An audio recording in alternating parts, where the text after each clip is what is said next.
Hello বন্ধুরা, এই দেখো বন্ধুরা, এই গাছে এই যে গাছগুলো, এই ফুলগুলো শুকিয়ে গেছে।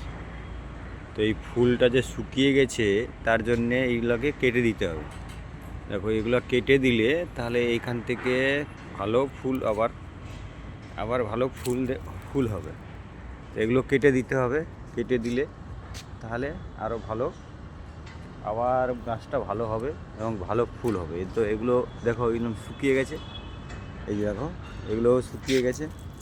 এগুলো শুকিয়ে গেছে বলে এগুলোতে আবার এই যে এগুলো শুকিয়ে গেছে, সব শুকিয়ে গেছে। এগুলোকে ভেঙে দিলে, কেটে দিলে তাহলে এতে আবার সুন্দর ফুল হবে। এই জন্য এগুলো কেটে দিতে হবে। এইগুলো কাটা হবে, এগুলো কেটে দিলে ভালো হবে। ঠিক আছে বন্ধুরা, ভালো থাকবে, সুস্থ থাকবে।